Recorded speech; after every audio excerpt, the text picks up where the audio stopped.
The case of Anna Kepner, an 18-year-old student who died aboard the Carnival Horizon, has become one of the most talked about incidents in the United States, not only among cruise enthusiasts, but across the entire country.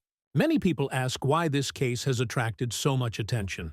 The reason goes far beyond the fact that she died on a cruise ship, something already shocking given that cruises are considered one of the safest and most popular vacation choices today. What truly intensifies public interest is that her sudden death appears to involve members of her own family, not strangers. And if the information her family provided to the cruise line is inconsistent or contradictory, then it's no surprise the FBI investigation is becoming increasingly complicated and slow. As we can clearly see, this situation has escalated drastically. Anna's own family has become a smoke bomb, creating confusion and placing the FBI in a more difficult position than ever. It's been almost a month since her death, yet no arrest or official announcement has been made. This raises a critical question. What exactly did her family say that seems so contradictory, even to those of us simply following the news? And could Anna Kepner's family bear some responsibility for the tragic circumstances surrounding her death? To answer this objectively, we need to understand every notable detail of the case. First, we must address the question of Anna sharing a cabin with her 16-year-old stepbrother. How many families would realistically allow their 18-year-old daughter to share a room with a 16-year-old stepbrother? And not just that, her 14-year-old stepbrother was also staying in the same cabin. Modern teenagers grow up fast, and when you place them in extremely close quarters, that level of proximity can easily turn into control or unhealthy attachment. This concern becomes more serious when we look at what Anna's paternal grandmother said. She described the older stepbrother as a good student, quiet, and very fond of Anna, like a real sister. But she also admitted that at times he seemed obsessed with her. That detail alone suggests his behavior may not have been normal.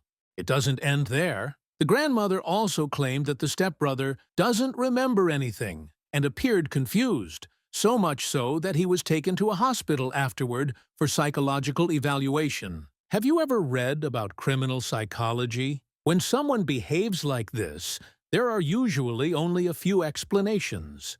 They panic because they know they've done something wrong. They use temporary amnesia as an excuse to avoid responsibility. They are terrified of punishment, even though "I don't remember" sounds like a simple common response in criminal cases. It is one of the most frequently used statements because it avoids accountability and is hard to disprove unless evidence directly contradicts it. Her father, Christopher Kepner, shared his grief in interviews, but he also made statements that added complexity to the case. He described his stepson as a normal kid, someone he never believed would harm Anna. But at the same time, he acknowledged that he couldn't rule out the possibility. He said openly that if his stepson was responsible, if evidence pointed clearly to him, then he must face consequences no matter how painful that reality would be for the family. To many observers, it felt like a father trying to reconcile two truths at once: the daughter he lost and the boy he helped raise, both central figures in a horror he never imagined. As more people close to the family stepped forward, differing accounts began to appear. Some friends said Anna and her stepbrother had a typical sibling relationship. Some tension, some closeness, nothing alarming. Others described situations that in hindsight felt unsettling. One friend claimed that Anna confided she didn't like sleeping in the same cabin as him. Another said he seemed unusually attached, even obsessed. These are personal accounts, not evidence, but investigators often use emotional context to understand motive escalation or warning signs that might not show up in physical data. Still, it's important to note none of these statements on their own prove anything. They paint a picture of potential tension, but tension alone doesn't equate to guilt. Besides, many people have pointed out a major contradiction in the way Anna's plans and dreams were described after her death. According to those who knew her, Anna was a straight-A student and an active cheerleader traits that typically open doors to scholarships and university opportunities. Friends even mentioned that she hoped to cheer at the college level, which would align perfectly with her academic performance and extracurricular achievements. But then, almost abruptly, conflicting claims surfaced, suggesting that she wanted to join the Navy instead. This sudden shift in narrative feels strange and out of character for a student with her profile. There is nothing wrong with joining the military. Many people do so with pride.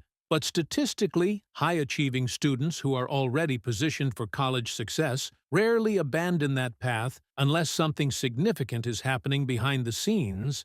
People who enlist often do so because they lack other options, or because they are trying to escape a difficult situation at home. And this is exactly the point that the FBI is likely analyzing. Are the stories shared by her family and friends truly accurate reflections of her life, her dreams, and her emotional state? Or was Anna quietly struggling with something within her family that no one fully acknowledged? These inconsistencies may hold the key to understanding what was happening in her final days. With no arrest made, yet, the case remains firmly active. The FBI does not move quickly in homicide cases at sea, especially those involving minors. They are cross-checking physical evidence from the cabin, analyzing fingerprints, comparing timelines, studying camera footage from multiple angles, and reconstructing every minute of the night Anna died. They are also reviewing digital evidence, text messages, phone activity app data, even deleted logs, to understand what happened in the hours leading up to her death. Cruise ship investigations are often slow because authorities must piece together data from multiple jurisdictions, the ship's operators, foreign ports, U.S. federal agencies, and international maritime partners.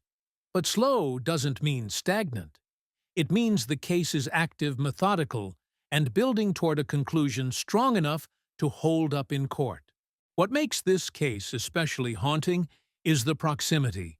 The fact that Anna may have spent her final minutes with someone she trusted, someone her family trusted. Unlike cases involving strangers or external threats, this one unfolds within the walls of a shared cabin, within the safety net of a family vacation. The controlled environment makes it statistically unlikely that anyone outside the room was involved, but investigators cannot publicly declare conclusions until every angle is confirmed.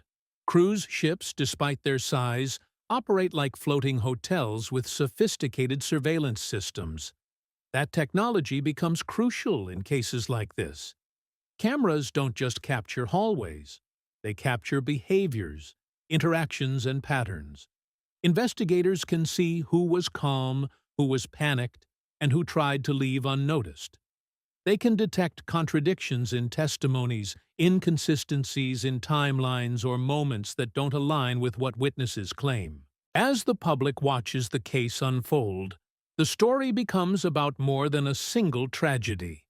It touches on broader issues, the mental health challenges teens may carry quietly, the high-pressure environment of blended families, the lack of awareness around physical confrontation among adolescents, and the vulnerability of passengers on large ships, where help can be minutes, sometimes hours, away. It also raises difficult questions about cruise ship safety. How much privacy is too much? How can families ensure young people are safe in shared cabins? Should cruise lines adapt policies when minors share rooms without adults present? These are not questions with immediate answers, but cases like Anna's force the industry and families to rethink what safety means at sea. Right now, the world is waiting. Waiting for the FBI to conclude its work, waiting for physical evidence to be matched with digital records, waiting for either charges or official statements that clarify the truth. The absence of an arrest does not mean the absence of a suspect. It means authorities are building a case that must be airtight, especially when a juvenile is involved.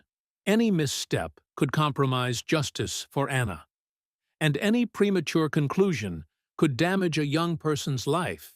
if the evidence ultimately proves innocence.